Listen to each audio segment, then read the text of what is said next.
Hey there, Susan. How are you? Good, I'm good. How are you feeling? I am mostly recovered, although um, it just it's like a vicious lingering thing. Yeah, that's what I've heard. Everybody that's gotten pneumonia or anything all winter, it's lingered. Yeah, yeah, Yeah, that's too bad. yeah. Ugh. I've been well, oh well. I mean, as my father says, Everything could be worse, right? right, right.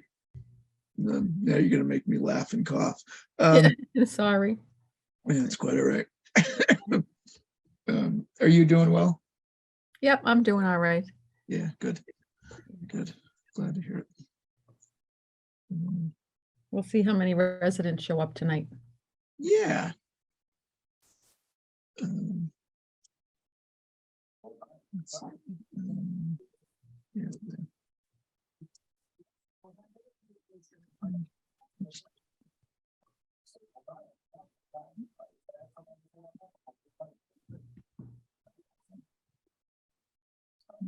well, our student liaison's coming, so that's good. Well, that's good for Yeah, her. we'll make her do a lot of talking. Um, the, uh,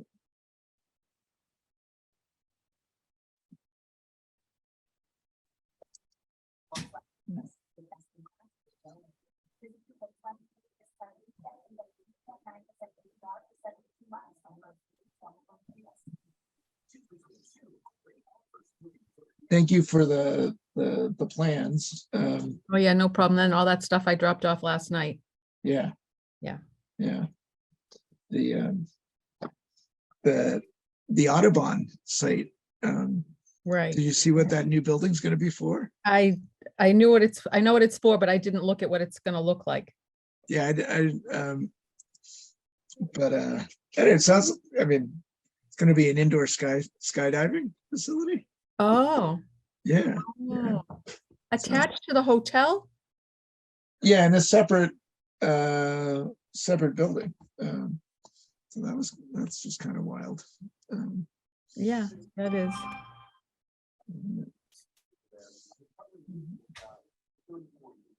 And Megan's going to join us late. Okay. Uh, she'll be here in about an hour. All right. Um,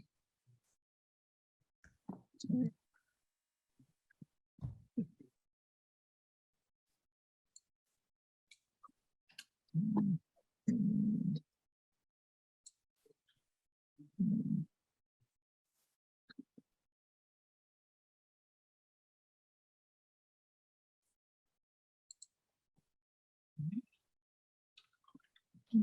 Evening, Bill. Hello, Wow. how is Hi, everybody? welcome back. Yeah. After spending like 8 hours in LaGuardia yesterday, we got back Oh. probably got home like at 3:30 this morning, 4 o'clock this morning. Oh, We were supposed to be home by like 7:30, 8 o'clock last night. Brutal. not good. You could have driven home. Yeah, Yeah. we could have. Yeah, it was a good vacation though. Colorado always provides beautiful scenery, good Yes. food, good friends, good to catch up with a lot of people. That's great. Oh, that's really terrific. Yeah. Good ski conditions. It was really good. We got a couple of days with 6 or 8 inches of new snow between Wow. Winter Park and Steamboat, but then at Copper, they had the Dew Tour going on, so it was good to see semi-professionals Oh, yeah. do some fun tricks and yeah. Oh, And then nice. A-Basin, if you've ever been to Arapahoe Basin, it's like one of the highest resorts up. Beautiful views, and that was excellent too. Yep, Nice. yeah, Good for you. yeah. Are you talking about your trip? Yeah, we were just saying we didn't get home until almost 4 this morning. Our plane was supposed to be home by like 8 o'clock yesterday, but I don't know, computer problems and whatever, and then de-icing issues and I don't know. We're Yeah. Well, yeah. caught the tail end, but it sounds like it was probably worth it given what Oh, your yeah. trip was. Yeah. It was worth it, and the kids were glad that school was called off, even though it probably didn't need to be. Didn't need to be. But they were But someone happy. was happy. Yeah, my daughter slept until about 1. Yeah. Yep. Excellent. Yeah, when I went into work, I'm like, why is school closed?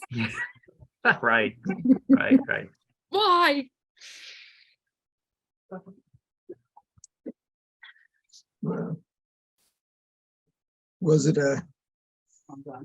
therefore a less than pleasant day, or everybody just enjoyed their screens? A lot of shoveling. Oh, all right.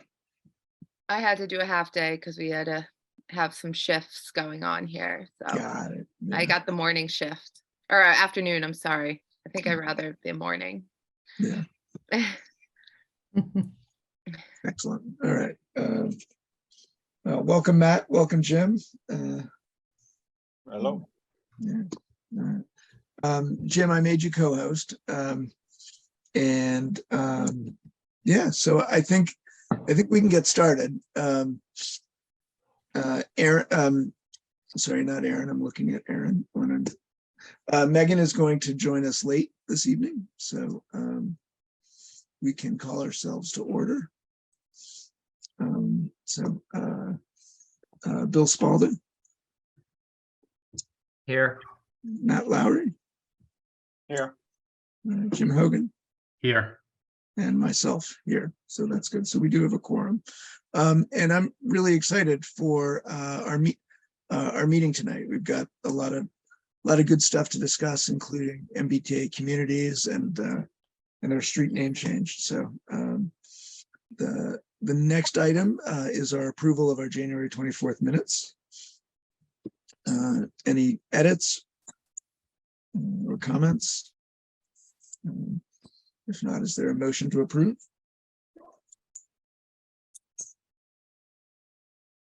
I'll make a motion to approve. Thank you, Matt. Second. All right, thank you, Bill. All in favor? Jim Hogan, Yes.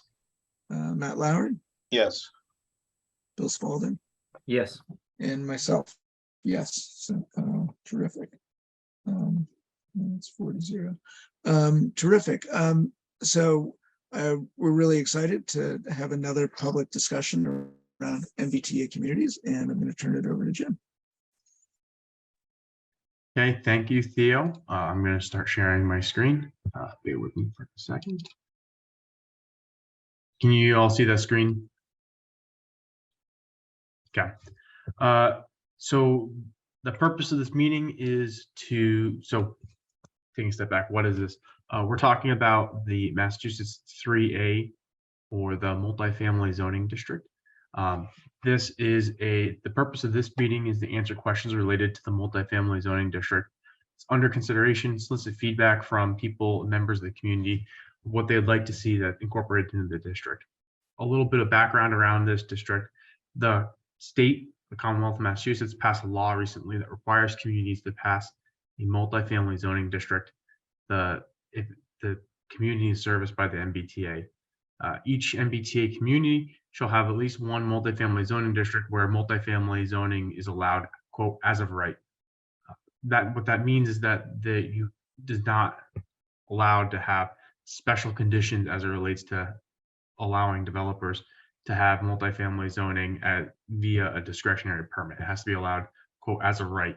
Doesn't preclude the town from having review and zoning regulations associated with those, as you'll see as we get further into the presentation, but it does mean that you can't deny it on the basis that it's multifamily zoning. The zoning is required to be in place. However, this is not a housing production mandate from the state. This is just a mandate from the state to have zoning that would allow multifamily development. So doesn't necessarily mean that this is going to lead to it. It depends on the market conditions. But and then in addition, we'd note that existing regulations, for example, setbacks, would still be enforced. So why is the state mandating this? Why is it we're even having this conversation? The state has identified what they perceive as a estimated shortage of 200,000 housing units, which is in the state's estimation contributing to the rapid housing appreciation and what's been deemed by some as the housing crisis within Massachusetts. Massachusetts has among the highest and fastest growing home prices and rents any state in the country, and the state views this as a major problem and has identified a lack of housing production and as a major impediment to this. So according to the state, a multi-housing family specifically around transit is a desirable outcome, and it creates better walkable neighborhoods, increases access to work and services for residents, increases utilization of the transit system that the state has invested time, energy, money into, and reduce the reliance on cars. So that's why we're having this conversation, and why the state's implementing some of these mandates. So what does that mean for Wakefield? So what we've been doing so far is this is the last of 3 series of planned question and answers from the planning board. We had a presentation to town council that actually occurred within the past month. We're looking to establish a working group, which will convene sometime in the next month or 2 with various members of the town, which we're still nailing down what that exact group looks like, but we're getting very close. It looks like it's going to have members of the planning board, town council, the zoning board of appeals, environmental sustainability committee, and it appears as if we are in the process of trying to nail down on the last, but a recommendation from town council was to engage and get someone directly from the public, a citizen who's not affiliated with any specific board. We're working on how the mechanisms of identifying that person right now, but that's something that's actively ongoing. The intent of the working group is to review a lot of the nuts and bolts, the technical details, come up with the zoning district that's as a baseline that can be reviewed by the town as an initial proposal. And then based on that initial proposal, that'll allow us to solicit more feedback. We would need a vote at town meeting in the future. We're targeting right now spring 2024, based on some of these other things that need to occur beforehand. But I would note that the zoning must be in place by the end of next year. There's some reasons we can get into a little later in the presentation of why that's the deadline. So what is this zoning district that we're talking about? So just so folks know, what is currently on the screen is not a proposed district. It is just an area that was drawn by town staff to help kind of visualize what this would look like. This is actually, the basis of this was actually based on previous regulations that were then updated. So this is approximately 214 acres that would surround the Wakefield commuter rail, along with parts of downtown. The requirements, when the revised regulations came out, about halved the minimum size for the lot of a zoning district that we would need. So we need about 114 acres. This is representative 214, but just kind of get a sense of the types of things that we would be looking at in terms of what a zoning district could look like in the future. There are some requirements that are from the state we do need to support in this zoning district. So we do need to support a minimum gross density of 15 units per acre. We do need to have that minimum size that I mentioned of 114 developable land. It needs to be within half a mile of the commuter rail station. So for us specifically, that's the Wakefield commuter rail station or Greenwood. Another slide that shows what a Greenwood could look like. It does not have age restrictions, so this can't be restricted to senior housing, for example. It must be suitable for families with children, and in the statute, there's a maximum minimum, if that makes sense, of affordable units that could be dictated by the town to the multifamily zoning district. One of the things that is still allowable is what's called site plan approval, which is a process that we're probably likely to implement for this, which allows for town review of proposed architecture, vehicular access, screening, some of those types of elements, but we just can't say no on the basis that it's multifamily. And then other thing to note is other zoning districts or zoning requirements, setbacks, for example, are still acceptable as long as they're consistent with the surrounding zoning. So the intent is not to have something that's wildly out of conformance with the balance of the zoning that you're seeing. So this is a map, all the same information except for the map. Just illustrates what a 37 acre. So if we can split that a minimum of 114 into multiple parcels, as long as there's a minimum of 25 acres. So this would be, what you could be a smaller version or smaller portion of the multifamily zoning district around the Greenwood Center. Again, these are not proposals, they're just town staff playing around trying to get the appropriate acreage just to kind of visualize what something could look like. We do intend through the working group process to have a more definitive proposal within the next, call it by August or September of this year. So for context, what does this actually look like when you're walking the street and you see in the ground? The state's identified what they're calling a missing middle of housing types, which is really what they're looking for this zoning to address. So really what you're looking at is, duplexes or side-by-sides, cottage courts, townhomes, triple deckers, those types of buildings. That's really what a lot of this, that 15 units per acre really typically translates into. What we did is we actually took a look around town for recently completed projects to try to get a context of what does this actually look like. So we actually we're able to find, and thank you, Aaron, for highlighting this. But on Chestnut Street, there was a building that was completed in 2022 that's got 3 units on an approximately 7,000 acre lot. So it's about 18, a little bit over units per acre, which is, pretty close to the minimum that we're talking about. So these are really the types of buildings that we'd anticipate that this zoning would end up making it so you could go through the process and do this by right. So you don't have to go for a special approval or a special permit for a building of this type. So this is really the type of things that the state is looking for us to make allowable in this district. So what if we don't comply? So, the state's mandated this is something that they want to see by the end of 2024. And they have, one, basically said, this is a direction, thou shalt do this to all the different towns. But if the town does not get in conformance with the process, then the state has mandated a specific number of penalties that towns could incur. You're not going to be eligible if you're not in compliance for funding from a number of different housing sources, capital funds, MassWorks infrastructure, housing choice initiative, those types of discretionary grants. Just for reference for folks, Wakefield's received about $3.5 million, a little bit over, in the past 3 years from these different funding sources. And Erin can speak to it more if other folks are interested, and she did so at length at the town council meeting. But there's other grants that are sizable in nature that we're looking to be applying for in the near term that we would no longer be eligible for if we decided that we were not going to conform with this law. So that's kind of what happens if we don't comply. And at this point, I'd open it to members of the public. If you feel free to raise your hand if you have questions, or if you'd like to provide any feedback as it relates to different things that we should be thinking about as we're getting into the process and starting this this working group. The working group and the development of the initial proposed working district.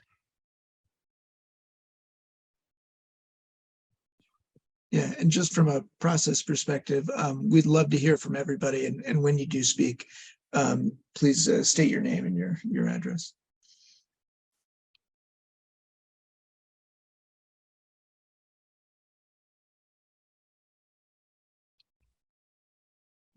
Feel free to raise your hand. Feel free to just chime in too. Hi, this is Marie Ray. I'm 25 Montclair Ave in Wakefield. I'm also the co-chair for Wakefield's Commission on Disability. I'm here mainly because I'm interested in the updates, but I do want to put a bee in your bonnet when you're planning and thinking about this. We have a whole host of individuals that live in this town with intellectual disabilities. My son, Dan, being one of them. He's 26 years old with Down syndrome. He has a whole host of friends that live in this town. And as they start to age, we parents are looking for housing for them. And a group home is not something we're interested in. We're interested in some of the things that you're describing, to purchase a property, to convert it, to be just what you're describing, to be for them to be able to live in town, close to downtown, where they can walk, to the store, to the pizza place, to the bank. I feel like that population isn't never in the forefront when we plan on things like this. So I just want to continue to mention that. And what I would envision is units that just don't house these young individuals, but maybe seniors as well, where they could kind of help one another. Almost, some of the units that I've seen are almost like suites that you would see in a dorm, 4 bedrooms, individual bath, common area, common kitchen and living area. So as I educate myself on the different options, and as you might imagine, these individuals come with financial supports from the state. So we would be obviously looking as parents to maximize that support to the best of our ability, meaning Section 8 and other kind of supports such as that. So as I educate and learn, I'm going to keep coming to you and educating you so that things like this are considered when we're moving forward to plan this kind of community. Well, Marie, thank you for that. I don't know if we necessarily been thinking about that unless you highlighted it. So thank you for that feedback, and we'll definitely take that under consideration.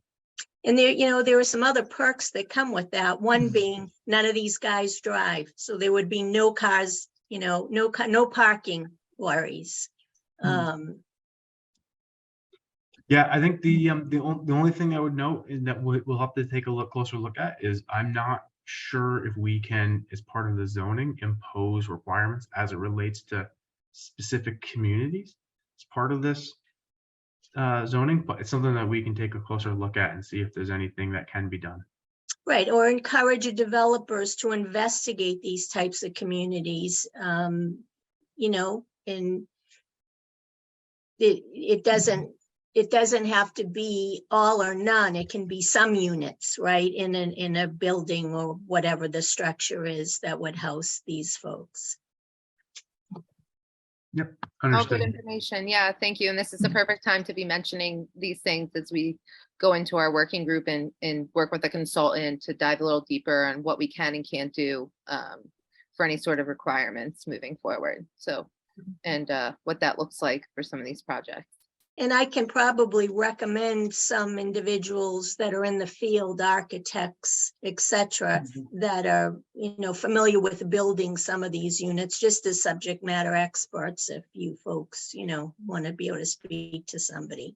Because I am far from the expert. It's overwhelming, to be quite honest, when I look at all of this to try to get my head around the options. We'll definitely reach out. Thank you. Thank you. Okay, I want to respect, I think there's a David M who has his hand raised. David, you want to chime in and just make sure you state your address before you start? Sure, it's David Mastriani. I live at 41 Parker Road, and I just want to understand, once you designate this zone, do the existing units count towards hitting the goal? Or how do those play into the zoning and achieving the goals that are required? Yep, so I can take that. So the way that the law works is that you have to have a zone with enough, quote, developable land that if you have it zoned for the minimum of, for example, 15 units per acre, it would translate to a specific number. So the way it works for Wakefield is that you have to have 114 acres at the minimum density in order to deliver the required unit volume of housing. With that being said, for example, if you took the Grayson Lost or one of these other larger developments that's significantly denser than that, and you include it, then you're already, quote unquote, getting credit for that developable land, even though no one's going to tear it down and build it to something significantly lower in density. So those existing units it has to be developable land. If theoretically you took all the existing elements on the land and demolished them and we're starting from scratch. So you're in some respects taking credit for anything that you zone within the multifamily zoning district that already has a higher density that we're going to be allowing in the new zoning district. I don't know if that helps clarify it. I know there's a little bit of nuance with how they structured the law. And if I can just, oh, you're muted, David, but just so I can chime in. So yeah, I don't know if you're also, I just want to follow up on that. Thank you, Jim. The land would be included, the developable land, for example, just use Grayson Lofts again. But the current number of units that are at Grayson Lofts, that figure does not count towards the number of units. But the land would count towards the boundaries of our area. And do we have to reach a certain amount of units under the law or just have to have zoning for 15 units per acre? So the way the law technically works is that there's a specific number of units, but just being conservative and making it easier to explain it to everyone, I'm saying that if you take the minimum density that you can do and you spread it over 114 acres, that gets you there. You know, but theoretically, if you wanted to go and you say, okay, we want to do it over a smaller acreage, you could upzone and make it denser if you so chose. But based on you know, the likelihood of that being the preferred option, where we've been communicating as at the minimum density, what's the acreage that spits out, and that's that 114 number. Well, let me ask you one other different way. If all of our acreage was covered with Grayson Lofts, what would we apply? Would we comply or would we not comply? No, that one project doesn't give you the amount of housing units that you need to achieve. No, I'm just saying, like, we cover 114 acres of land, but unfortunately, they've already all been developed by Grayson Lofts on all of them. And there really is no developable land, but that's all we have. I know that's a silly question, but like, what do we do then? Theoretically, what you do, so if the question is that if you had if you had enough existing development that already that you could, ring fence in a multifamily zoning district, and that you had enough land that you could meet the minimums, you could theoretically create a multi-zoning district that would be a net zero to the allowable as of right housing compared to what's already built. However, Okay. with that's theoretically possible. With that being said, practically that's not what's going to happen. We don't have enough things at a sufficient enough density to deliver that type of to deliver. Okay. But theoretically, All right. that you're right. You could do that if you had the as-built environment. Okay, that's helpful. Thank you.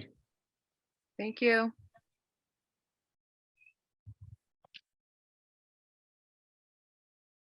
Does anyone else have any other feedback as questions on how the process works, or frankly, the other thing we're interested in hearing is, are there specific things that as we're going through this process, other components where you'd like to see this district cited, what you'd like to see in terms of things that we,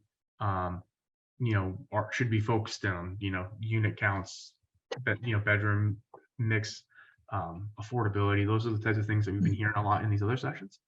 But we're interested, we're going to take the feedback, we're going to try to feed it back through the working group process, and then try to make sure that it's reflective of the feedback we've gotten during these question and answer sessions.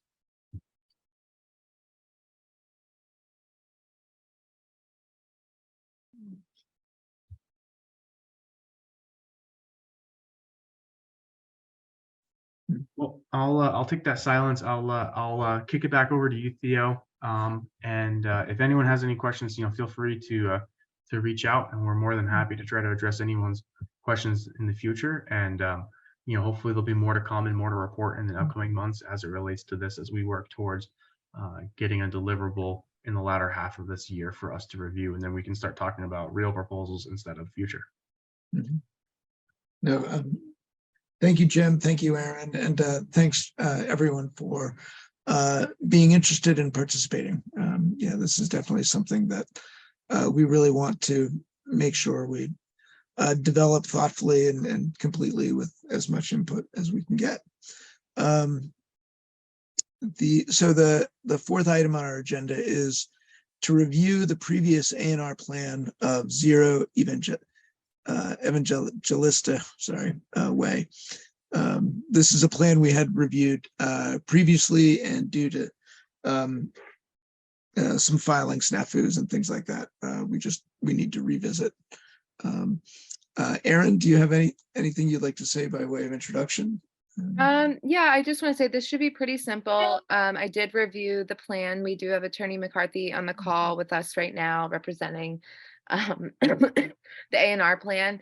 From what I took a look at, I know I sent it to all of you. I put the Mylar over the plans, both the previous one and the one that was sent to us with the hard copy. I didn't see anything different.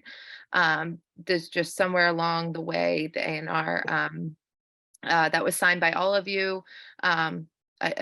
We don't know exactly where it ended up, but Attorney McCarthy's just here and under the advice of Tom Mullen, just to have you guys just review the plan that was submitted to me today. And I scanned the exact Mylar that was given to me by Attorney McCarthy. So Attorney McCarthy, I don't know if you have anything else you'd like to add.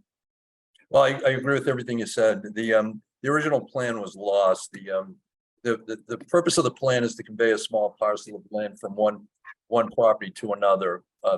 Property that's receiving the lot 4C as shown in the plan is occupied by a single family home. Their existing shed is already on that parcel of land. So they worked something out with the neighbor on parcel A1 just to acquire that parcel. That's the sole purpose here. The deal got derailed for a time, and I'm not sure, quite frankly, what happened to the plan. It's definitely lost to the wind. So I approached Erin and through Erin, Tom Mullen, who had no objection to re-executing the plan. This is the plan that was approved. The initial plan had a 10-foot easement. The board asked that 10-foot easement be increased to a 20-foot wide drainage and access easement. That was really the full evolution of the plan, other than the technical notations that needed to be added through the process. But this is the plan that was approved. We're just asking that it be re-executed. I've got both plans up. I can share my screen, and if there's anything that you would care to highlight. Sure. This is the original plan. That's the plan that was approved. The original plan, which I have and which I could share, it was a proposed 20-foot wide easement. There's an existing at the front part right off Evangelista Way, where it's shown as the proposed existing 20-foot wide drainage easement. That's existing as indicated. Originally, the A&R plan I think showed a 10-foot easement. It might have originally showed no easement in the new lot, but it did evolve into a 10-foot easement, and the board asked that be increased to a 20-foot easement. So that's now shown as proposed 20-foot wide drainage and access easement on the left side of proposed lot 4C. That was something that was added and was part of the signed plan. So there were no changes. There are no changes proposed in the signed plan. Just simply the signed plan was lost. Yeah, and here's the replacement with the same 20-foot. Yeah. So if I can speak up, I have no problem re-endorsing this plan. Well, unfortunately, not this plan, because the surveyor signed it with a new date. If the surveyor signs it with the original date, then we can sign it with the original date that we approved it. It'll match the Form A, and this will all be taken care of. I think we're spending too much time on something, so. Sure, absolutely. We can have that done. So he just needs to resubmit the plan with the same date that was originally done. Otherwise, it's not going to match the Form A, and we'll re-endorse it, and that'll be the end of it. Okay. Matt, should it have the revised date of August 24th, 2021? It should have the exact same date. He should sign it with the exact same date as the one that was that we originally endorsed. Okay, That's all. I'll have that done. And I'll just point out, this happens quite often. I actually routinely double print Mylars and sign them, because you'd be surprised at how many Mylars get lost. So It happens, so. Noted. We'll do that going forward. That's it. Yeah, it's pretty straightforward. So if everyone's okay with it, we can just coordinate signatures and that's that. We don't need to take any formal action or vote or anything like that. We just need to coordinate signing this, correct? No, we're just re-endorsing the plan, so there's no action really involved. Okay. Yeah, and we just wanted them on the minutes too, to make, so everyone understood 5 years from now for Yeah. any reason. Alright. Okay, that's it. Thank you very much. Appreciate Thank it. you. All right, thank you, Nice. Mr. McCarthy. So, Thank you, sir. All right, and Megan, thanks, nice to see you. Thanks for being here. Our next agenda item is the proposed street name change bylaw. And as y'all remember, this is something we wanted to bring to town meeting in November. Due to some late minute edits and comments from the Wakefield, the newly formed Wakefield Bylaw Review Committee, we suspended it, and we now have before us the approved language from the Bylaw Review Committee, and we're joined by Dan Lieber, which is very helpful. And folks have board members were given the red line changes and the full a clean copy too. And so Dan, is there anything you'd like to offer in terms of introduction to your edits? And then I'd love to hear from the rest of the board. Sure. So first, thank you very much, Theo. The Bylaw Review Committee really does appreciate the opportunity to work with the planning board to take a concept and really improve it. It's an example of boards working together to really meet the needs of the community in a really significant way. And the changes really are designed to make sure that the town is protected in a better way, and that the people who live and work in town also have their notifications come so they understand what's going on. That's the genesis of the changes that were proposed. And the Bylaw Review Committee on February 6th unanimously recommended favorable action on this and recommended it be presented by the planning board, since this was originally your concept, and we will also do a public statement of support at town meeting for this. So that's the purpose of it and the purpose of the changes. But I think in the end, this is actually a really solid bylaw that will suit the needs of the community very well. Thank you very much. We appreciate it as well. Anything that tightens it up and sort of makes it, I think, more workable and more effective is to be appreciated. I'll share my screen and share the red line version.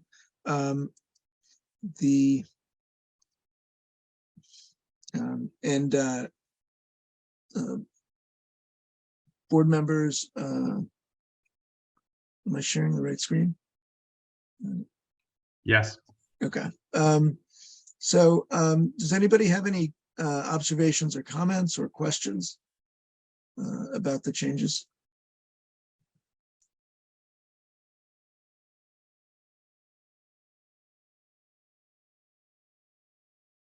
Okay. I thought the proposed revisions, there didn't seem to be anything that didn't make sense or was objectionable. So from my perspective, I would be in support of proceeding with the proposed street change bylaw as amended by the Bylaw Review Committee. Thank you, Jim. Yeah, I'd like to add too, yeah, Dan, I appreciate the work that review board pulled together. And I know this takes a lot of work and a lot of hands and meetings and everything like that, and also input from Mr. Mullen. So with this too, has Mr. Mullen reviewed this? I just wanted to check. Sorry if that was something that was spoken of in a previous meeting that I forgot about. He's the one who actually made all of the changes. So he attends he attends the bylaw review That's- committee meetings, and he's the one Right. who made the changes. There were Yeah. some, he put in some additional components as well. I knew he So- would I knew he was part of it and everything, but I wasn't sure how that Mhm. all process happened. Okay, that makes me feel better too. Thanks. The part that he will not be taking part in initially is the recodification of the zoning bylaws. That's something that Theo, if you want to talk about later, we can certainly get into that. That's a whole different process. Right. But there's a general bylaw, so this is something that's right in his wheelhouse. Mhm. Mhm. What's I think a noteworthy edit is really just adding paragraph E, sort of delineating the appeal rights. I think a lot more simply and clearly. So that's a nice addition. Matt or Megan, any comments or questions?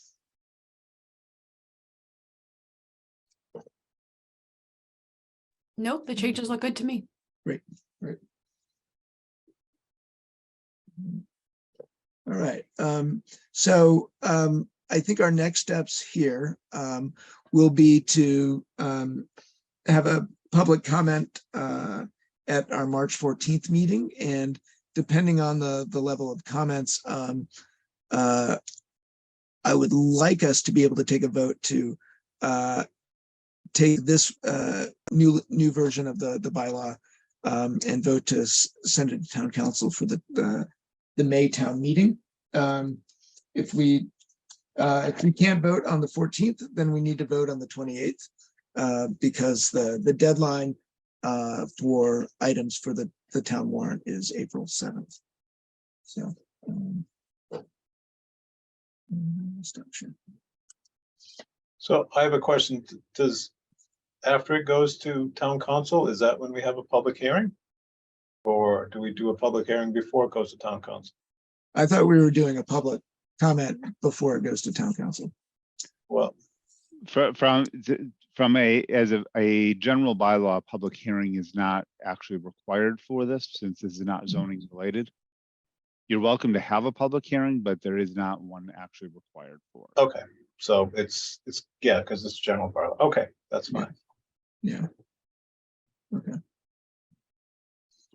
Yeah, and we did not have a formal public hearing last autumn. We just had more open comment. All right. Okay.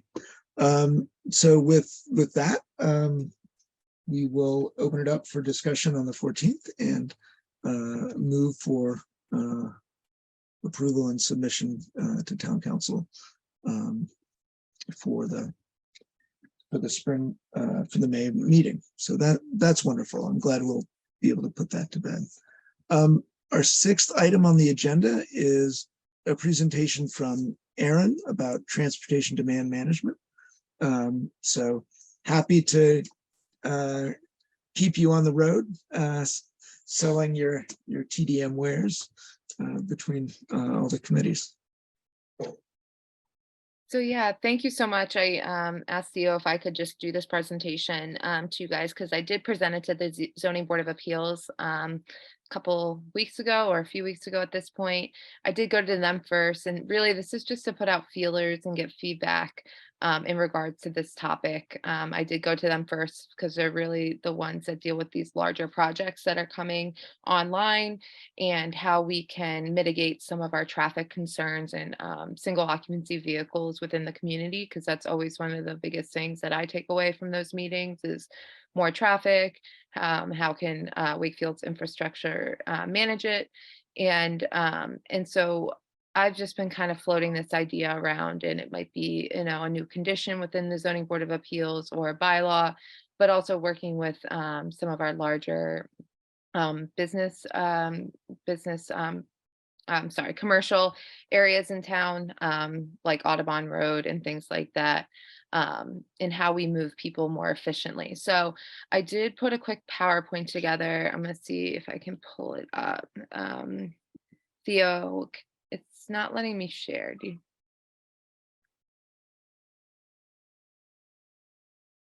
And really, I'm here too, just to present it to you guys, get any feedback, thoughts. It's pretty progressive what I'm throwing out there, but a lot of other communities are, still not letting me share. Looking for to do similar things, maybe not at this scale, maybe larger scale, maybe smaller. But I think there's more work that we could be doing, looking at the ways that we move people around. And I just thought it fit in a good time during our bike and ped plan as well. So Should I just make you a co-host so that you can?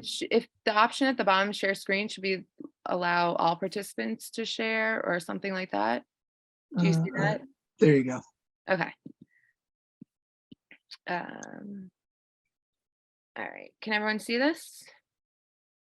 Okay. So TDM, what does exactly that mean? So it's a transportation demand management. And just to give you guys some background information, previously, I can't believe it's been over 2 years now, but working for the town of Wakefield, I worked for a economic development organization, and one of the arms of our organization actually ran a TMA, which is a Transportation Management Association, which is built off a TDM.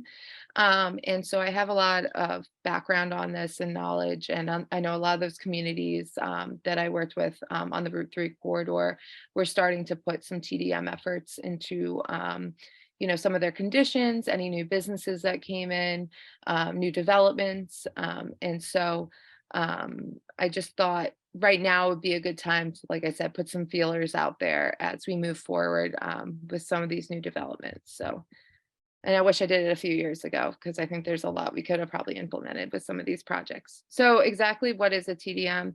It's a defined set of strategies aimed at maximizing travelers' choices. It's a commuter and residential ride sharing and planning program, and is restricted to air quality mitigation, development mitigation, such as reducing trip generation rates and parking needs, and also increase multimodalism in transportation plans. And I think really fits in nicely with our bike ped plan. And I know that a lot of the work that the Safe Streets Working Group is doing as well. How do we look at other ways of getting around town, not even town, this region, outside of a single occupancy vehicle? So alternative modes of transportation. The ultimate goal here is to shift away from a single occupancy vehicle and provide alternative modes of transportation, including public transit, carpooling, vanpooling, ride sharing, walking, cycling.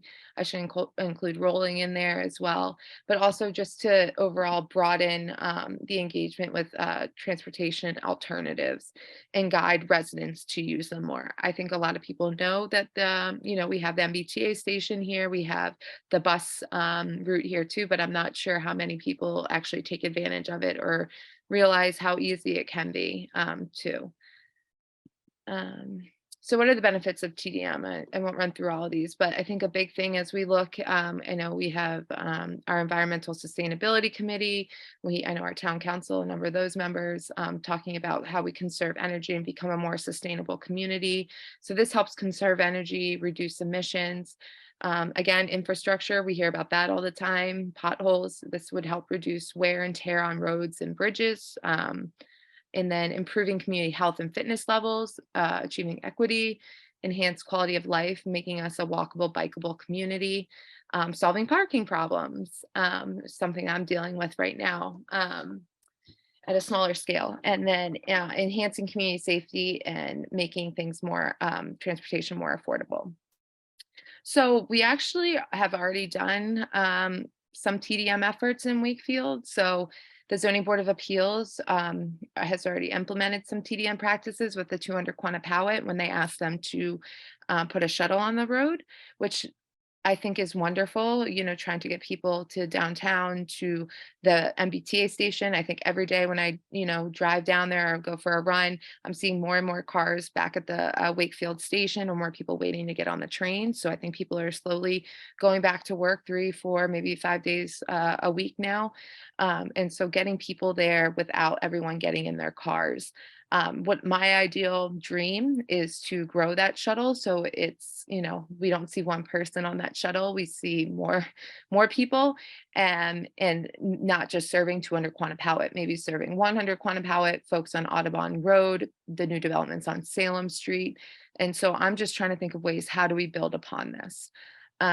Because I'm imagining there are some people there that don't have a car and are having a hard time getting from Wakefield Station to Audubon Road. The Edgewater properties is what I'm thinking about specifically. And it's kind of a recruitment tool for some of those businesses to attract talent. And we'd love to see some of that talent here in our community. Excuse me. And our town of Wakefield bike and pedestrian plan, which I feel like every time I'm here, I'm saying I'm hoping it's almost done, but really I'm hoping it's almost done.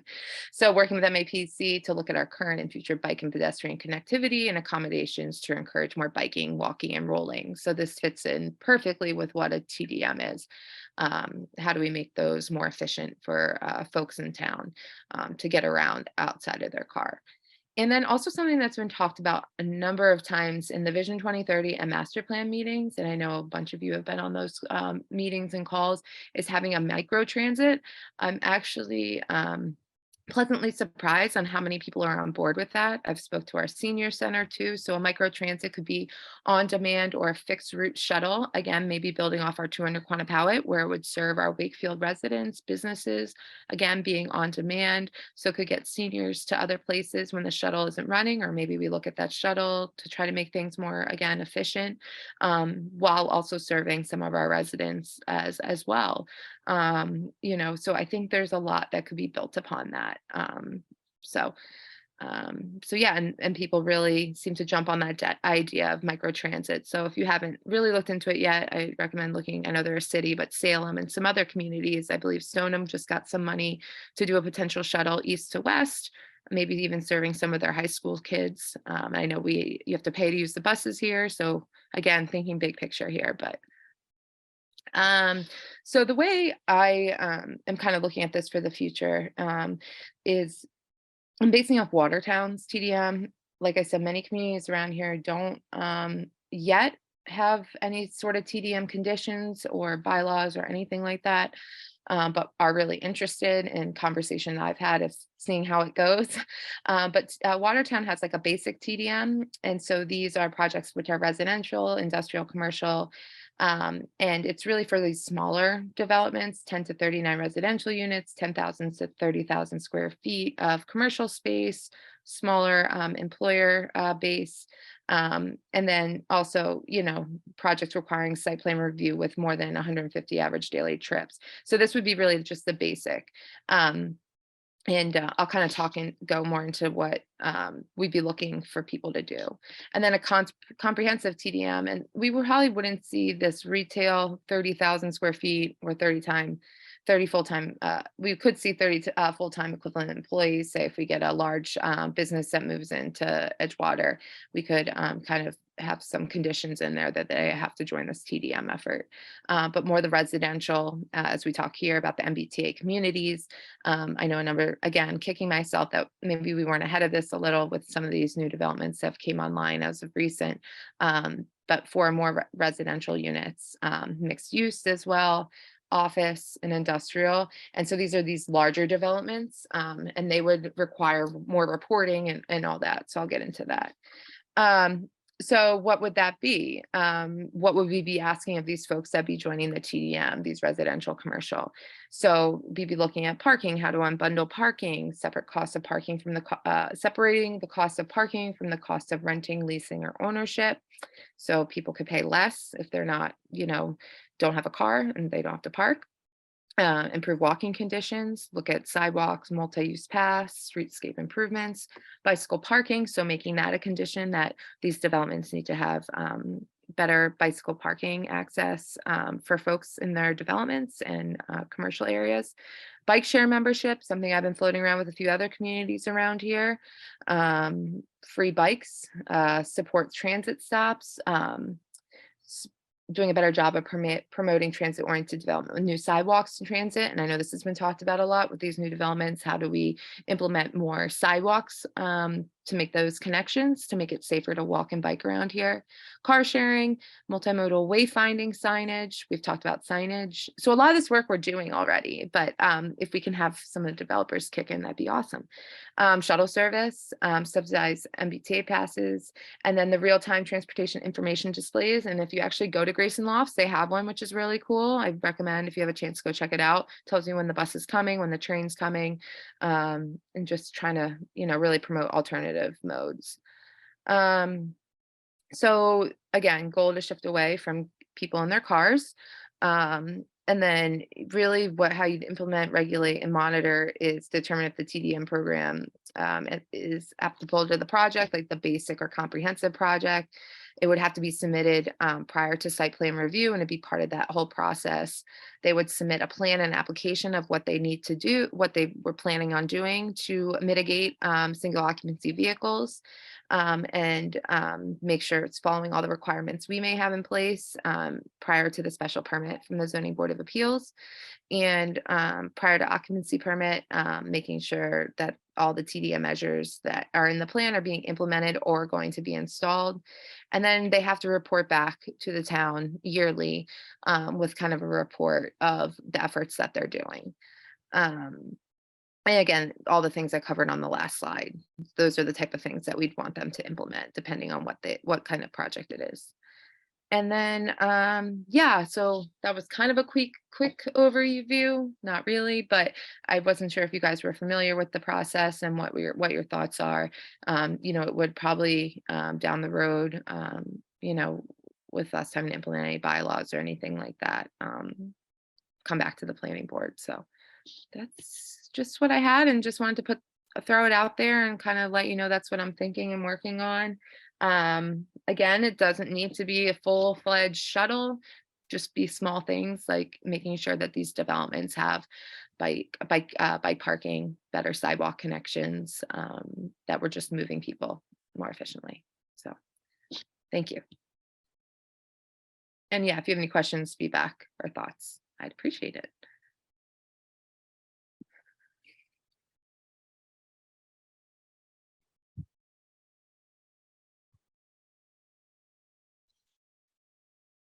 Yeah, go for it, Jim. Yeah, so Aaron, thank you for being proactive. I think a lot of these types of things are, to your point, items that we hear over and over again, traffic and the related items. Generally, I'm supportive of goals. However, I've had some experience with these types of traffic demand management plans in Somerville. It's called a different process there, but I am somewhat skeptical of these types of plans from an enforcement perspective.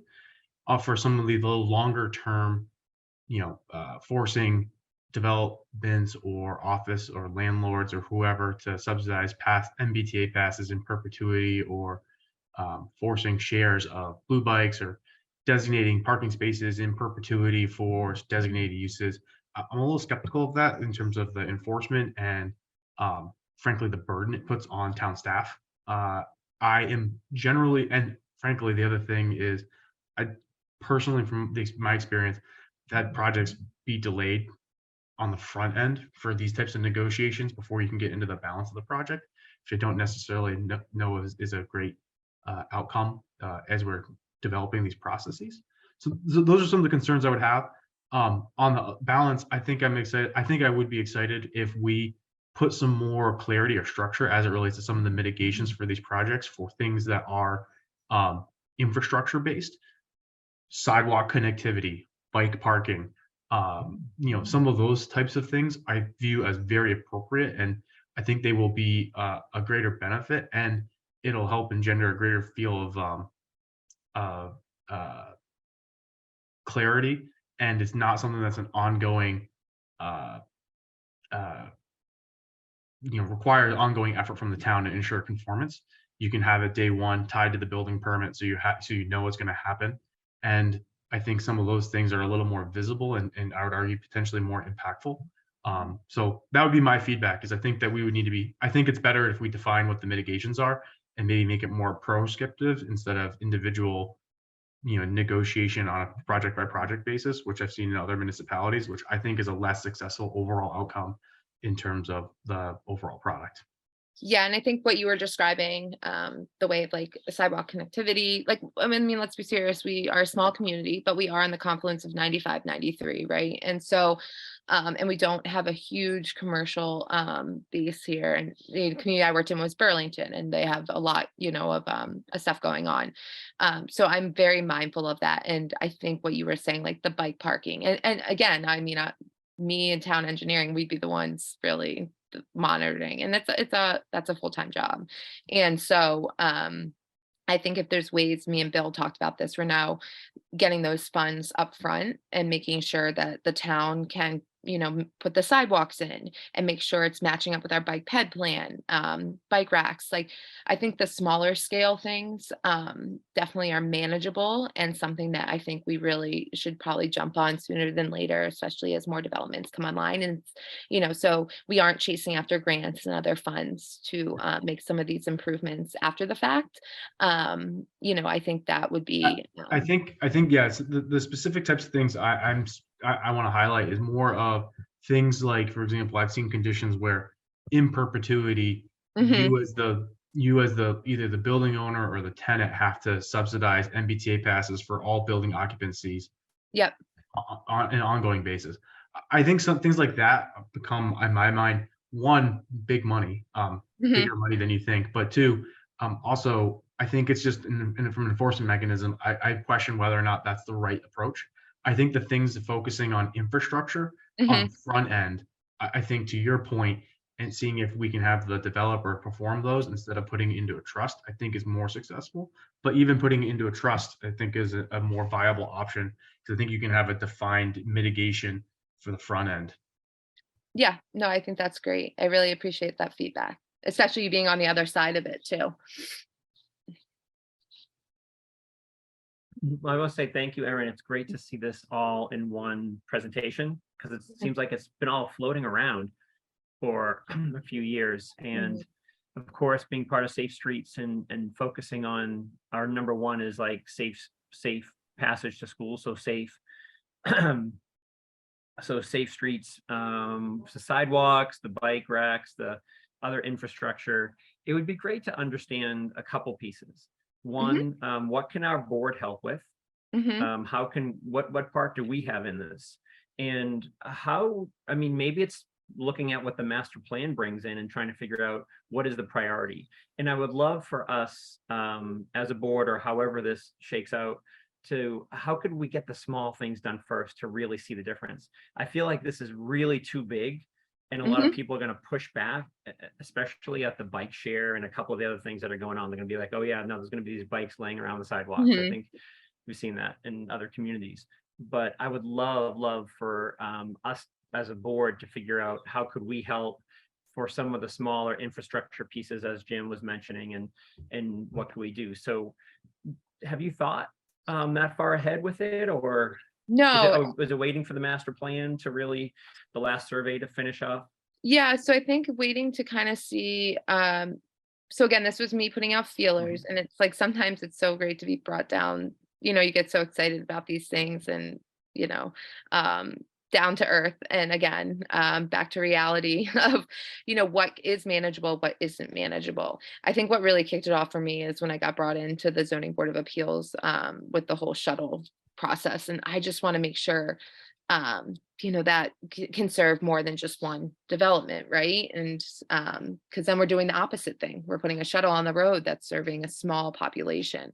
And so, but I do think there's a lot of small things that we can kind of pick away at that will make a big impact. And so, do I have something for you guys to do today? No, but definitely going to take a look at the master plan, anything that you guys may think of, and then maybe we can think of next steps of what that may look like moving forward, whether it be certain conditions or recommendations or things like that, I think would be really helpful.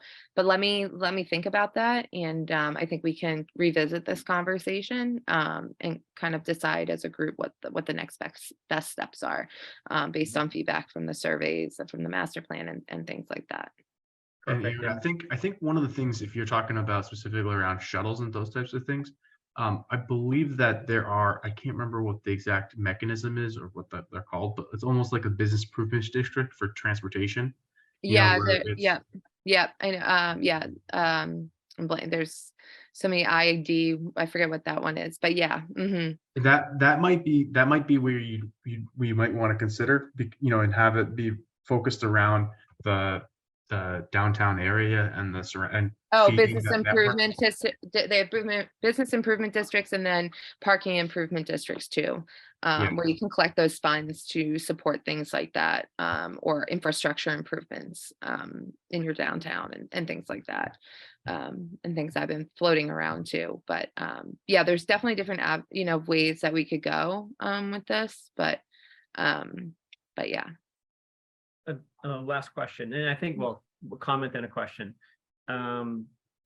Safe Streets, one of the things we're working on too is how does temporary bike parking, and the first Mhm. thing that came up is the farmer's market. How Mhm. do we get more bike racks there in a safe way, or a valet bike? And Maya, not to pick on the youth council, but it would be great to have some of the youth council represented there where they can help with a bike valet. Yeah.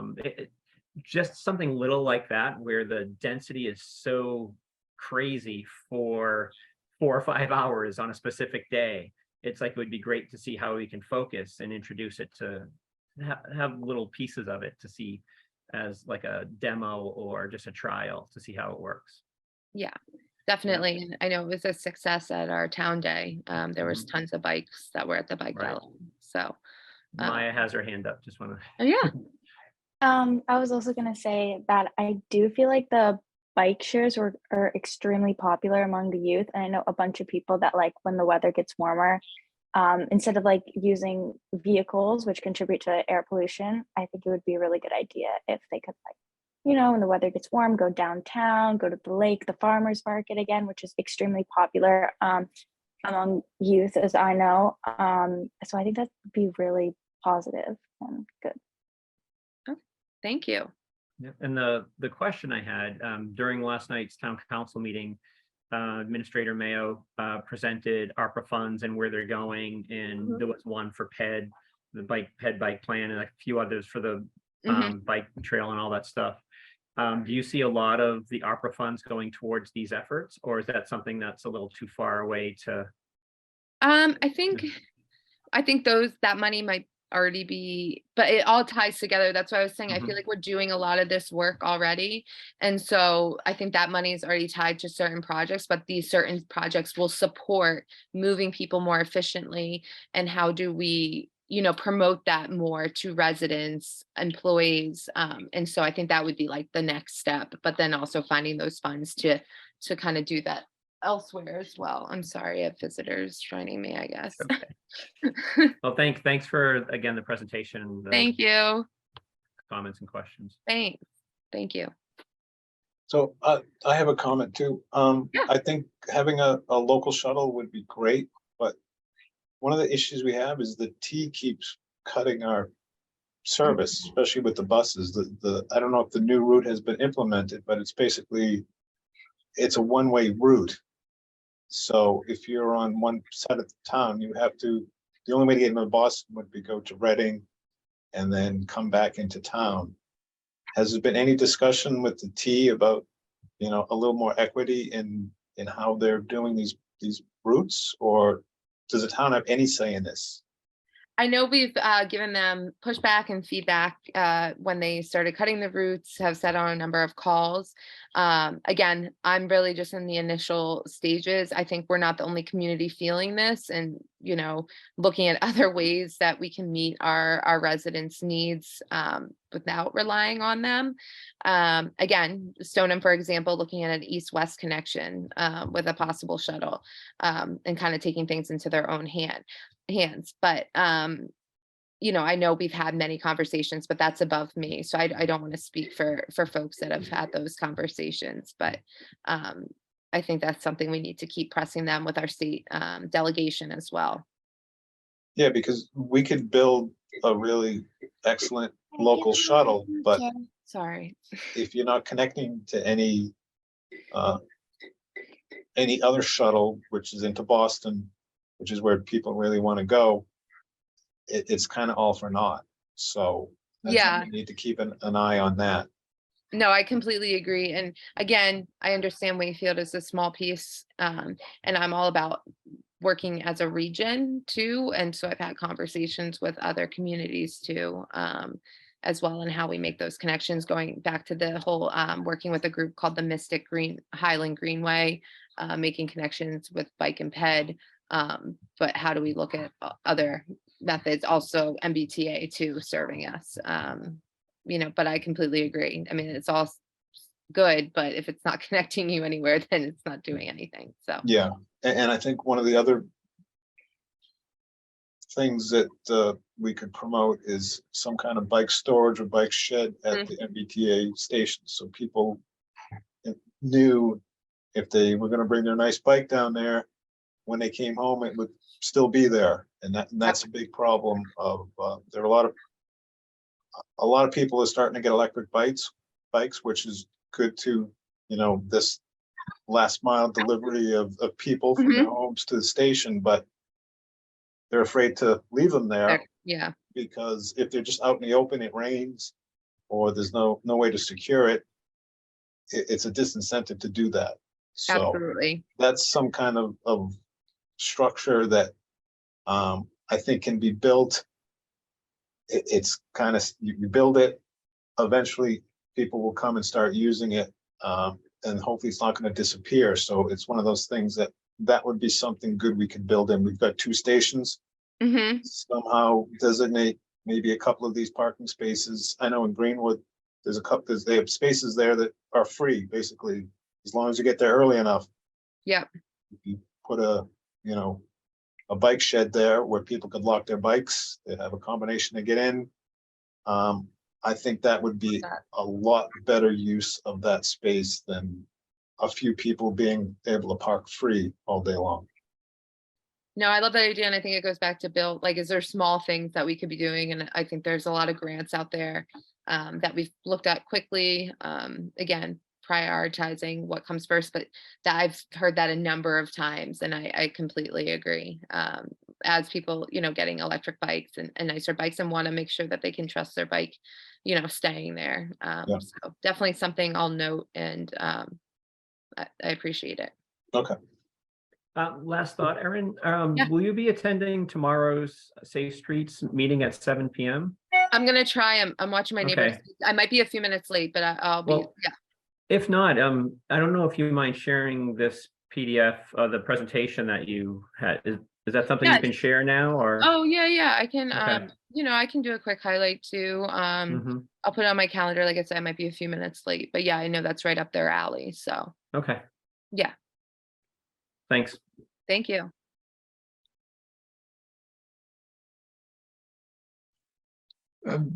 That was really terrific. I really appreciate it. And I appreciate all the questions and comments from the board. Fantastic. Yeah, different side of planning. So how it all ties Yeah. together. Yeah. And thank you, Erin, for leading on this too. That's really helpful. Our last item on the agenda is for items not anticipated, and I'd like to open it up to everybody on the board. If you've got stuff for discussion. Theo, I do have something to share. Sure.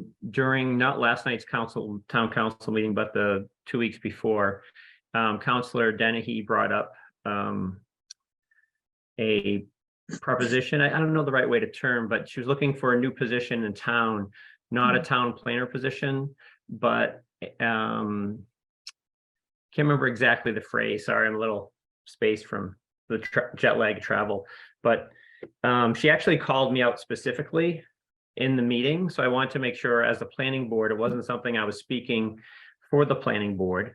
But during one of the master planning sessions, we were in the same breakout group and talking, as we have in the past, about how amazing Erin does at her job, that she's wearing more than 2 hats, maybe 10 hats at some points. And the amount of work that she does would be really cool to have some type of planner position or somebody that would work with her or below her, where she could delegate most of this planning board, ZBA specific, this type of work that we need done, that she is doing, so she could focus more on the economic and community development side, which I know she loves.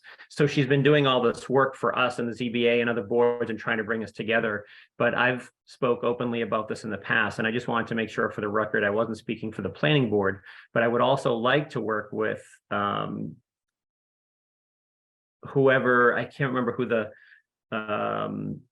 town select, I can't remember who was appointed to a small committee to investigate this, but I would really like to reach out to each of the members and give some type of feedback or opinion. So I don't know how, Theo, the board feels about this. And Erin, I know you and I have talked about this at length, and I know it's a little tricky. It's a little, how do we work this out? And I know, like, the town administrator likes to run a very small ship. I don't know the best way to put it, but it seems like a lot of people are working extra hours and time to cover positions that could be filled by somebody. And then we would have more, I don't know, I don't want to say continuity, but my whole goal of having more of our committees and towns connected. And I know, Erin, you've been doing a great job, and so has Jen McDonald as helping us do all this in town. But it would be great that if you had someone that you could work closely with, again, whether at the same level or work for you, that could take care of a lot of the town engineering, ZBA, planning board, conservation commission, like the stuff that maybe, I don't know, it just could be done by someone else. So I don't know where this position is going, but the town council is taking, I think, 2 weeks, maybe a week left to really investigate how this might work, and looking at providing a report back to the next town council meeting, I believe. So I'm not sure if it was on the executive committee separate meeting last night, or it's going to be coming up on the agenda. But I just wanted to hear from the board to see what we think about this. And I don't know if anybody else was familiar or listened to it or was part of that, but I don't know, Erin, if you want to speak about it too. I've really just been taking a back seat on this, so I really don't have much to say. This is kind of, again, one of those things that's above me. So I kind of just doing what I'm doing.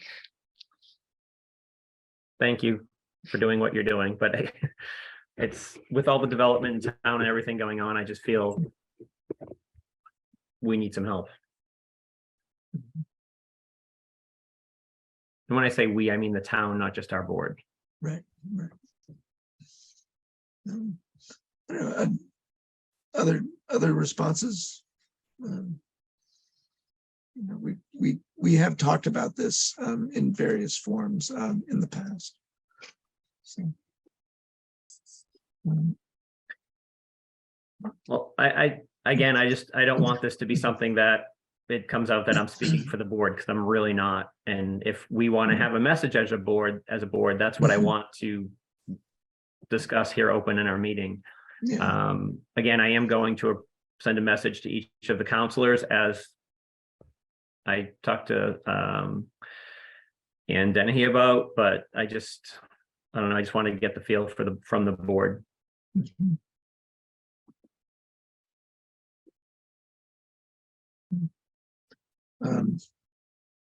Yeah, right, in the past, we've talked about what the role would be. Would it be able to be a full-time position? Is there something to sort of share with another community?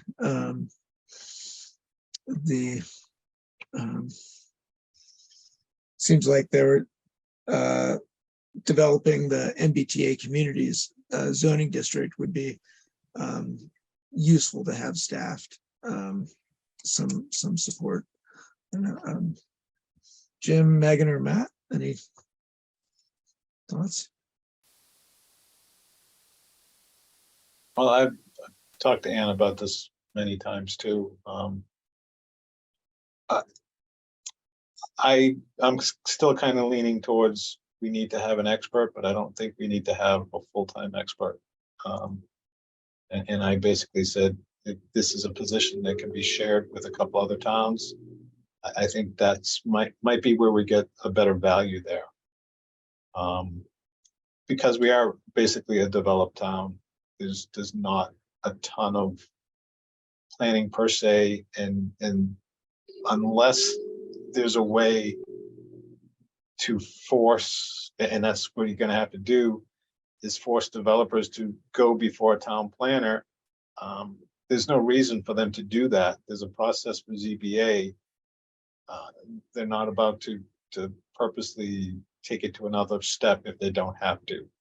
So therein lies the problem. I know everyone says we need town planner to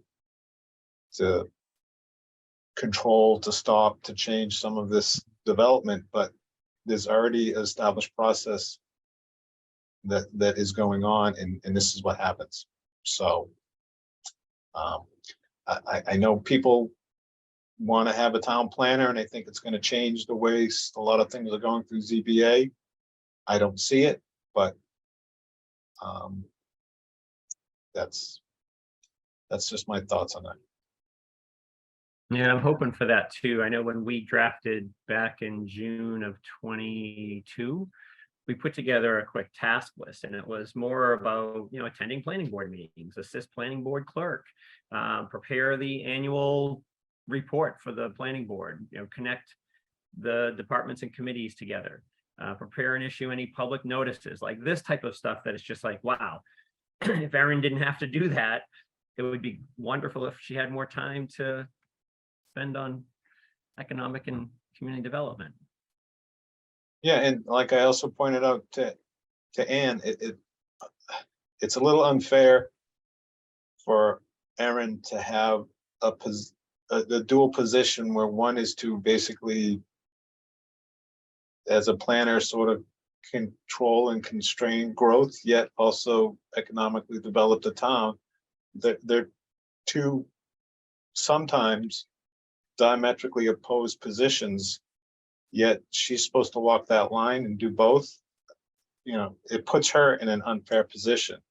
So taking some of the tasks away, not away from her, but alleviating her of some of those tasks that she doesn't have to basically walk a line, and have a planner position do that would definitely help. I just don't see that it's a full-time position, and I think that's where other people in town are seeing that right now. And I agree with the point, and those tasks that, tasks that they could be, it just seems like it's not a senior position, it's not a full-time position. And I know we've talked about this, and I agree with that. I don't know. In some ways, I feel like it could be done through the engineering department, through some type of an intern, even, that could start to take care of it. It seems like that type of work, it doesn't take somebody with a master's in architecture and lawyer and that level planner side, director wise. I don't know, Jim, Megan, Theo, any thoughts or comments?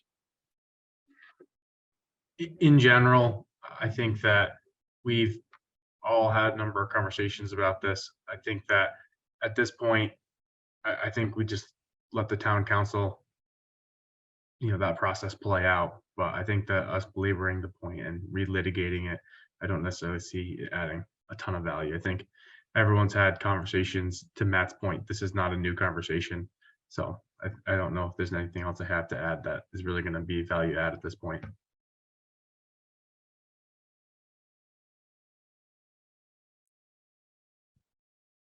Yeah, I would agree. I wondered if this person could help support some of the work of the ZBA, and that might help make that a little bit more of a manageable process as well.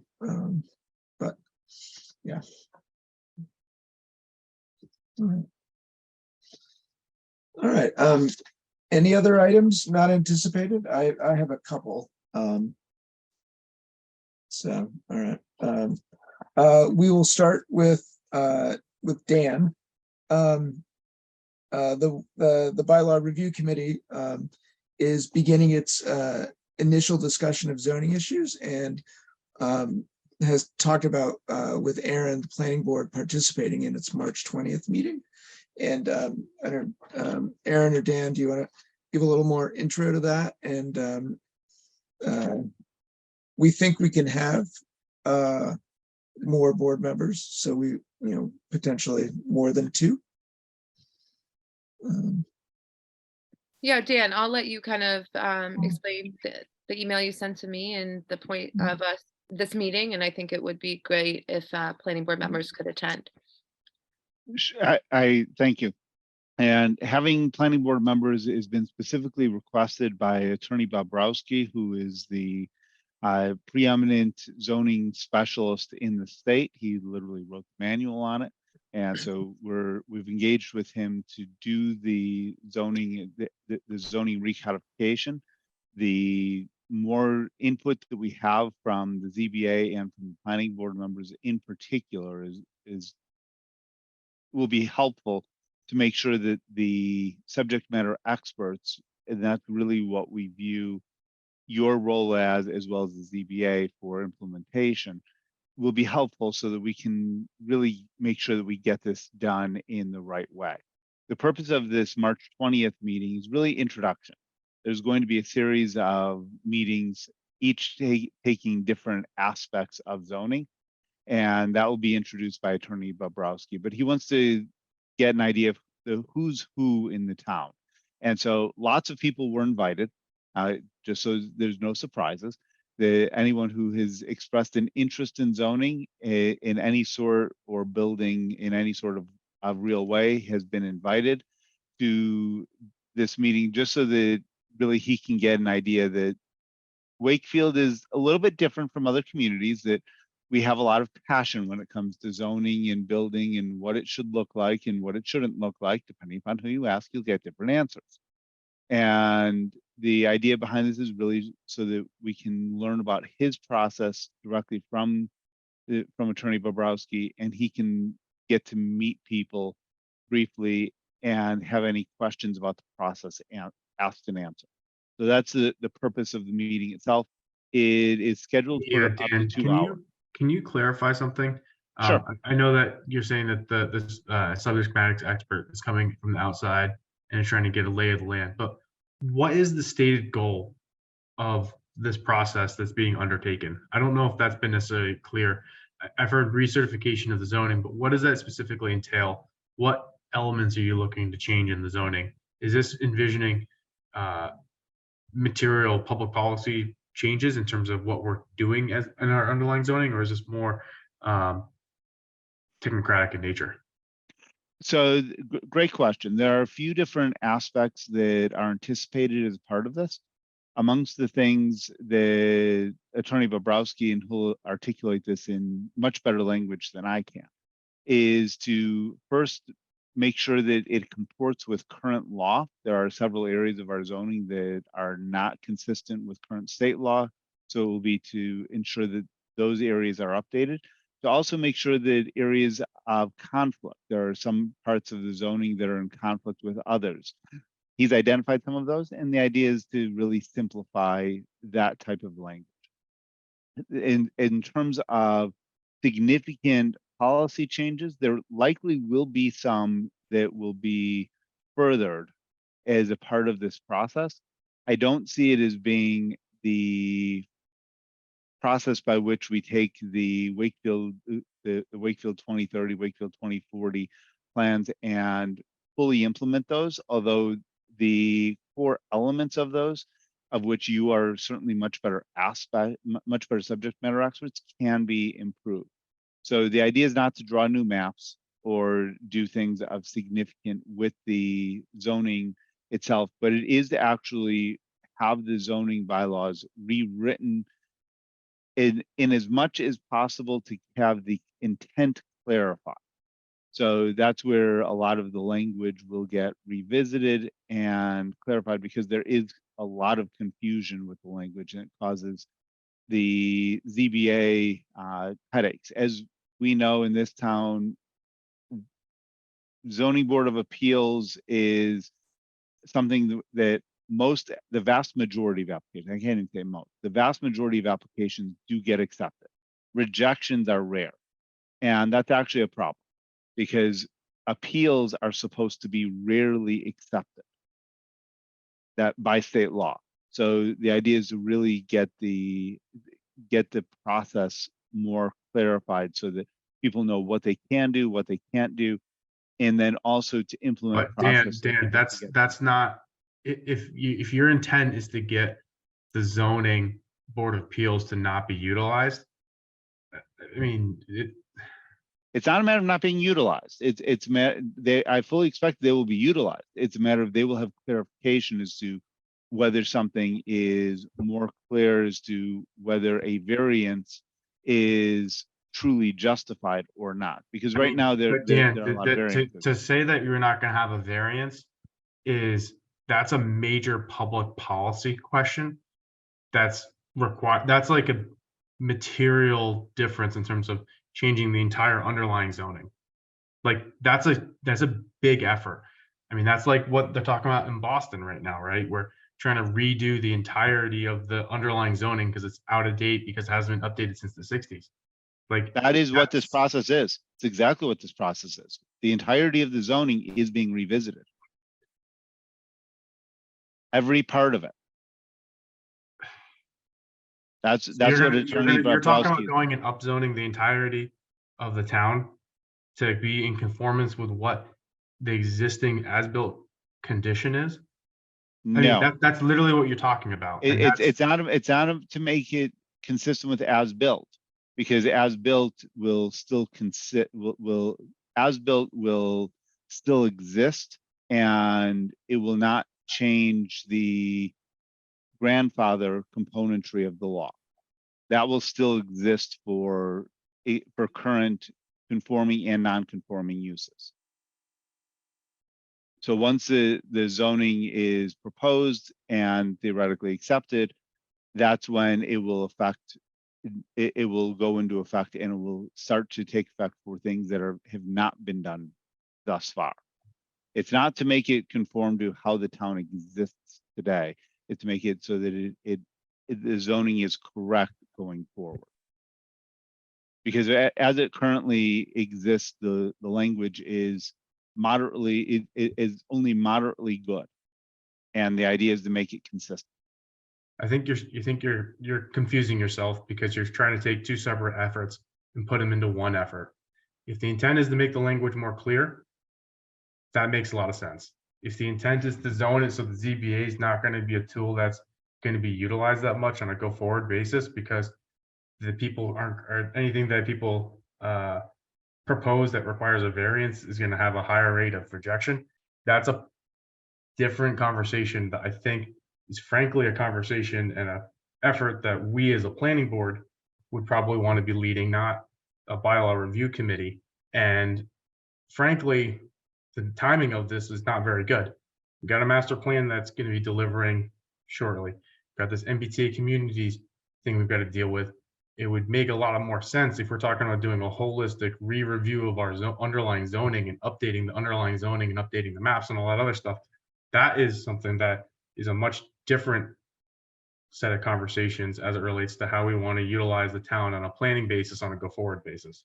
So I just maps are not. I would caution with some of the things that are being said, the approach and the attitude. So the maps and overall purposes are not intended to be updated. So that is a separate issue. To have consistency and to have clarity of language, so that the zoning board of appeals knows what areas they have to work with and what areas they don't have to work with. Because right now there's a lot of gray area to give more clarity. That is what the purpose of this is. In terms of the timing, this is prescribed by our chart. That's why the bylaw review is undergoing this.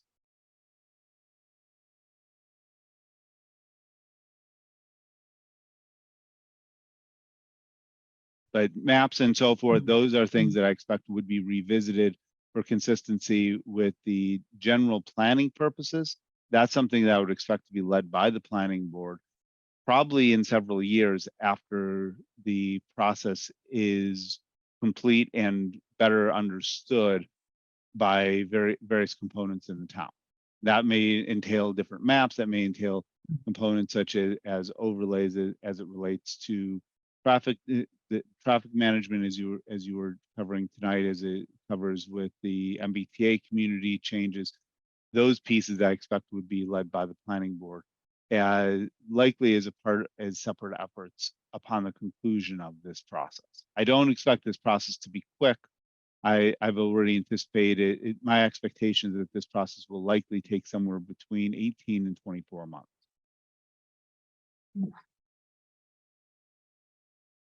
Just given the nature of the various people that will likely want to contribute to making sure the language meets the needs that are expressed by others in town. But having planning board input is vitally important.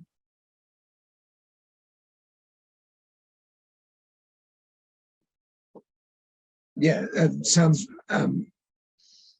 clearly it's important to have planning board, ZBA, and other town members participation, certainly over time, so that inadvertently policy, zoning policies sort of changed, in a way that's not clear, transparent, and fully accountable. I really appreciate, Jim, all the points you're raising, because we don't. Agreed, and I think that what Jim's raising are really valid points, and that's where I think there is a delineation between the efforts. But there's an effort that really does need to go forward, and we want to have the input of as many people as possible. Mm-hmm. So back to this meeting on the 20th. This is just an overview presentation of what's going to happen, or what are we talking about here for this initial meeting? This initial meeting, it will be an explanation of the process and the various stages that Attorney Bobrowski and his firm will take the town through. So it's going to be a Zoom meeting. We all basically could attend and view it, correct? Correct. And okay. you can anyone is welcome to participate. If there is the expectation of a quorum, it is recommended that there be a simultaneous posting by other boards where there may be a quorum of them in attendance. Even if a quorum does attend just as individuals, which you're welcome to do, that does not necessitate the posting. It's more of if you're going to potentially have something that would be deliberative, then it would be recommended. Okay, well, on the 20th, this is just a presentation, basically. There's not going to be, is it going to be participation by anyone, or you're just kicking this off, correct? We're kicking it off. There is expected to be participation. Attorney Bobrowski wants to get to hear what the general goals are by the various stakeholders. So in that way, yes, there is expected to be participation by individuals. It's not just a one-way meeting. As this meeting is multiple, his input, it's expected to have input as well. Okay, so there's two ways we could post this as a meeting and we all can attend, or we could attend but not participate. We just happen to all be tuned into a Zoom meeting, correct? So if say we were all to attend, we just wouldn't be able to comment as a board or anyone speak on behalf of the board. Is that I know fair Susan, s- I know Susan checked in on this with Sherry, and from my understanding, that's correct, right, Susan? Okay, so we don't even need to say we're posting it as a meeting. We can just attend and. So we don't need to decide tonight who's gonna be here, Mhm. do we? We would have to post it if more than 3 of you attend. But we would just add their Zoom information on there. We wouldn't have to do any minutes. You would just be able to speak as a board member and you'd be able to speak as a resident. But it would have to be posted if you're speaking as a board member, Okay, right? Is that my understanding, right? Right, Erin? That's right. Always erring on the side of caution too, but we Right. don't have to decide that tonight either. No, but it has to be decided by the 16th. So you Yep. do really have to decide by the, Yeah. you'll have to decide by the 14th because it has to be posted by the 16th. Mhm. What's the, if this is the first meeting and this is a kickoff, what's the expected cadence of these meetings on a go-forward basis? Approximately one per month. And to discuss these issues. Mhm. There are expected to be a series of meetings with Attorney Bobrowski himself. He will probably be at 4 to 8 meetings overall. And then he will have associates at the other meetings. And it will be, each meeting will have a specific purpose of what areas are to be discussed. Then he will come up with red line versions of the changes as well as the overall package of changes that he's recommending, and we'll go over those as well. And then what's the end goal? Is this a presentation to town meeting? Or, if we're gonna recodify the zoning, I'm assuming that there's some sort of approval mechanism that we have to go through as well. So the approval mechanism because it is zoning, it actually goes back to the planning board and for a public hearing, and then it goes before town meeting. I And believe it it's- typically goes as a single warrant article for the recodification of the entirety of the zoning. And thanks, Dan. I just wanted to add to it. I think it's 2/3 vote for a bylaw change. Is that correct? That actually is in the process of changing as well. That because state laws change, so that will actually be realistically by the time this comes up, will only be unanimous. Yeah, I've heard that. That's what I was wondering. if I thought it's that gonna that was change. only applicable to zoning changes that are related to housing delivery. That's been revised for all zoning? We'll have to get clarification on it. Right now, the town has a requirement of 2/3 for all zoning. That is also in the process of being updated.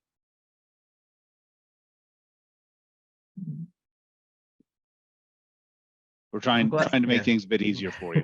I'm glad I'm not the only one confused. And I know and Matt and I have had this discussion for years now.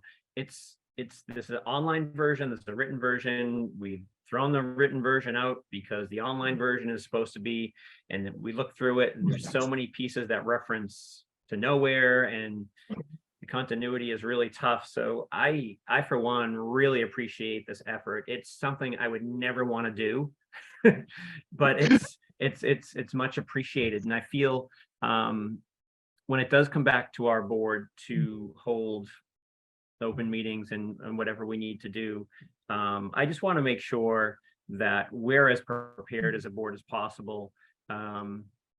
So at these, I really want to attend these meetings. So I know the first one on March 20th. I missed the time though. Is it a 7 p.m.? 7 p.m. is Okay. when those meetings Okay, I just are. want to get that in my calendar. And the only other question I had on that, Dan, is will it be recorded just in case? Or do you know? Absolutely. Okay, all right. All of our Zoom meetings are recorded, Mhm. and we anticipate that these will at some point turn into hybrid meetings, but still be recorded by Zoom. Okay, I try to be very inclusive in running the meeting, so I will give people as much notice as possible so you can attend. And again, having more input is much better than having lesser input on this, especially where the members of the planning board, this is what you have been passionate about for the town. You understand the town's needs better and can communicate them better than other members of the public, other members of other boards. So having your input will be genuinely helpful and appreciated.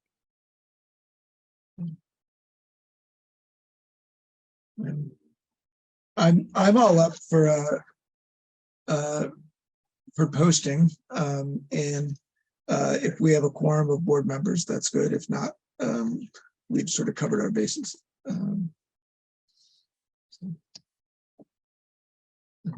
But I would concur with that, Theo. Excellent. All right. Yeah, and again, to echo Bill and Jim and everyone, we really do appreciate the effort and the inclusion for sure. And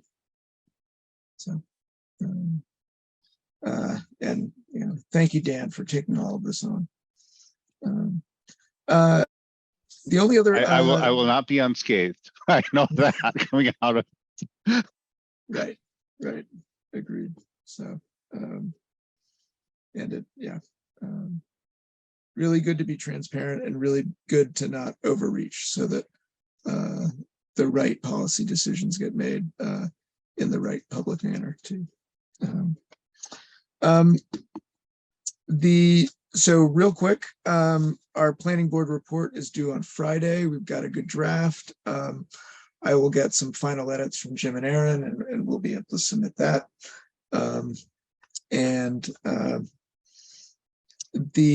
Susan passed around an invitation for the CPTC annual conference at Holy Cross on the 18th. It warmed my planner heart, and then broke it because I can't go. So I hope others can. We received a couple big site plans for the New England Regional, the new VOC, and a new building at 1 Audubon. And I don't know if folks had opportunities to look at them or if we want to give any comments to the zoning board on either of those. I quickly looked at them. I didn't get a chance, but I was really interested in what iFly was, so I had to look it up. Yeah. Indoor. What was it? Skydiving. Indoor skydiving, right? Thanks. Yeah. Sorry, that was I just quickly went through them and I'm like, wow. Yeah.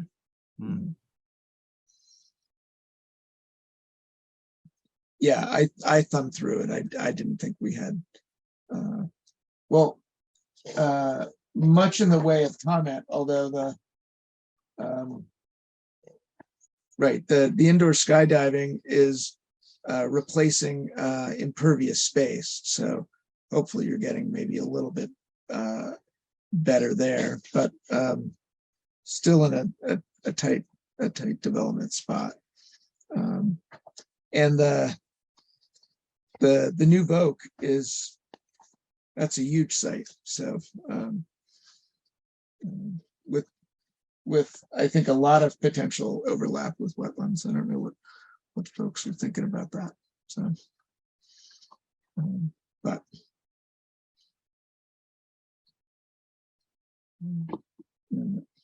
I'm sorry, we'll have the 14th to also discuss this, right? That most of these are the 22nd. Is that correct? Yeah, that's right. Okay. That's right. I'm Right. getting that makes me feel much better. Getting my dates. I'm getting a little ahead of myself. So all right, we'll come back. Yeah, we just received these yesterday, I believe, right? So. Yeah, I'm getting my calendar all mixed up, so I apologize. All right. All right. I'm hopeful when they recodified zoning that they specify everything needs to be digital format instead of paper. First thing on my list. Yeah, for the life of me, I have no idea why none of this Oh stuff my is gosh. digital, except for I just don't think they want people to see it. So, so many other towns, everything's online. You can see all past zoning. You can see all the plans. It's all there. Yeah, For some reason, Wakefield, it's all hard copies and hidden. And once a decision's made, you can't even find the original plan. It's frustrating. Yeah, we work in 40 different states, and I think maybe there's just like 2 or 3 times in the last year we've issued paper drawings. Everything's electronic to permits for permits. Yeah, and that's definitely conversations I first had when I think you guys remember when I started, and then I was talking to other planners again in the region. I meet with them quite often. A lot of them use some of the software that we use to submit plans and things like that. So something that you guys should definitely bring up. Please and thank you. All right. Well, thank you very much for this discussion tonight. If there aren't any other items to be discussed, I'll take a motion to adjourn. I'd like to make a motion to adjourn. I'll second it. All right, thank you very much. Megan, Yes. Jim, Yes. Bill, Yes. Matt, Yes. and myself, yes. So, yeah, terrific. Thank you, everybody, and thank you for what's to come. So, Thanks. Thanks, You have a Dale. good night. Thank you. Have a Yeah, good good night. night. Thank you. yeah.